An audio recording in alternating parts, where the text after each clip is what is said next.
Fala galera, tudo bem? Hoje a videoaula é jogo rápido. A gente vai fazer uma revisão para o nosso simulado sexta-feira. Vamos lá? O simuladão que vai acontecer dia 18/9 vai ter como tema o período regencial. E diante disso a gente vai fazer algumas rápidas revisões aqui nesse vídeo para trazer à tona algumas informações que a gente já vem estudando. Durante as nossas aulas, nós pudemos perceber que Dom Pedro I foi aclamado por muitos como o herói da independência. Porém, durante o primeiro reinado, o período em que Dom Pedro governou, na visão de diferentes setores sociais, ele havia se transformado em um tirano. Em 1831, diante de uma situação política insustentável, Dom Pedro I abdicou do trono brasileiro em favor do seu filho, Dom Pedro de Alcântara. Vale a gente retomar algumas coisas, alguns acontecimentos que levaram essa abdicação de Dom Pedro I, como, por exemplo, as críticas que ele sofria em relação ao caráter autoritário da Constituição outorgada por ele em 1824. E aí ele ficou, com o poder moderador queimado em meio aos brasileiros, ok? A gente percebe também que Dom Pedro perdeu o apoio justamente por conta da humilhante derrota que ele teve, juntamente com seu exército imperial, na Guerra da Cisplatina. Aliás, essa derrota deu origem a um país, O Uruguai nasce justamente dessa guerra de independência que Dom Pedro saiu derrotado. Outro acontecimento importante para a abdicação de Dom Pedro foi a morte de Dom João VI, seu pai, lá em Portugal. Diante disso, havia a possibilidade de Dom Pedro I assumir o trono de rei português.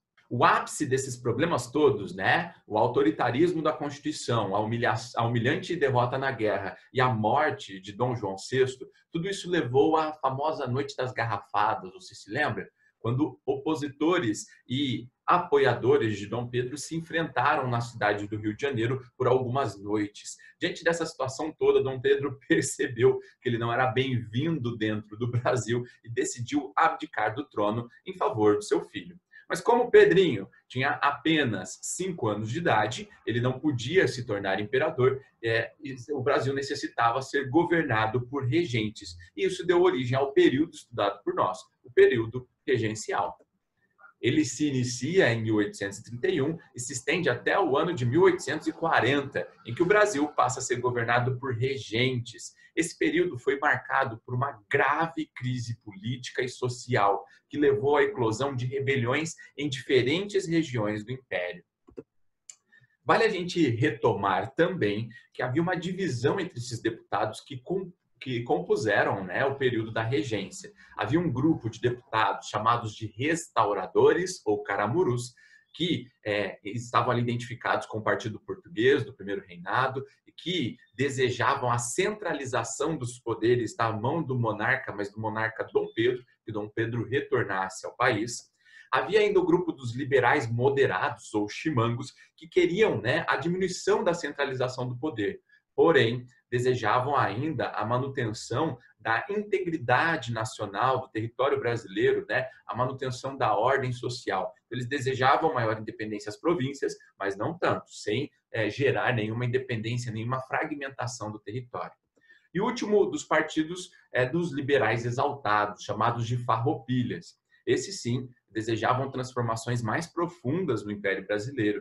Alguns até desejavam a transformação da monarquia brasileira, uma monarquia federativa com muita independência dentro das províncias, ou até mesmo a proclamação da República e o fim da monarquia no Brasil. Bem, mas de um modo geral a gente pode observar o seguinte, que a gente divide esse período da regência em duas partes. A primeira parte da regência trina, onde há um avanço das ideias liberais, ideias que davam mais liberdade às províncias, e depois o período da regência una, onde, por conta das muitas revoltas dentro do Império Brasileiro, houve um regresso conservador. Foram desfeitas as leis que deram mais liberdade às províncias em nome de uma integridade territorial do Império Brasileiro. Na regência trina, a gente pode destacar 3 grandes eventos desse avanço liberal.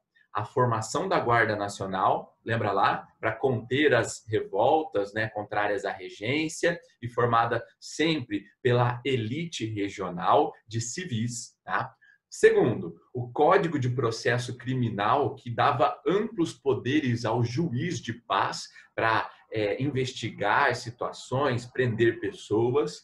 E terceiro, o Ato Adicional de 1834, que adicionava elementos à Constituição brasileira, tá? Como, por exemplo, a criação da Assembleia Legislativa Provincial, tá? E também estabelecia o fim do Conselho de Estado e o fim da regência trina. A partir desse momento, a partir do ato adicional, o Brasil não teria mais 3 regentes, mas apenas um. Já no período da regência una, a gente percebe que quem inicia comandando esse período, né, é o padre Diogo Antônio Feijó, um liberal. Queria, portanto, dar mais liberdade às províncias.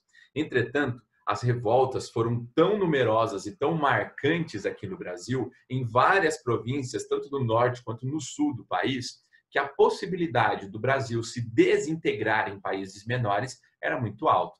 Diante disso, muitos deputados deixaram de apoiar as ideias liberais de Feijó e passaram a apoiar o Araújo Lima, que era um conservador. Feijó renuncia antes do fim do seu governo regencial e quando Araújo Lima assume o poder, ele começa a desfazer os avanços liberais. A lei de interpretação do ato adicional é um exemplo disso, que restringe os poderes, né, das assembleias legislativas provinciais e também restringe a atuação dos juízes de paz. Para a gente fechar, vale a gente perceber o quão numerosas e violentas eram essas revoltas, tá? Revoltas como, por exemplo, a cabanagem no Grão-Pará, a balaiada no Maranhão, a revolta dos malês em Salvador. Essas 3, né, elas representam manifestações populares de camadas mais pobres da população que reivindicavam situações de melhores condições de vida. Já outros grupos formaram outras revoltas, como a Guerra dos Farrapos e a Sabinada, tá? Respectivamente no Rio Grande do Sul e na Bahia. Esses já tiveram como lideranças, né, grupos ligados à elite regional desses estados. Tem mais uma ali que não está aparecendo nessa imagem, que é a Rusga, que acontece também no interior do país, na província do Mato Grosso. Também um embate entre lideranças regionais, respectivamente conservadoras e liberais. Pessoal, como eu tinha falado para vocês, essa aula aqui vai ser jogo rápido, somente as informações mais necessárias para você ter um ótimo resultado no Simuladão sexta-feira. Não esqueça de fazer as atividades, tendo alguma dúvida você pode e deve me procurar. Um beijo e até a próxima aula.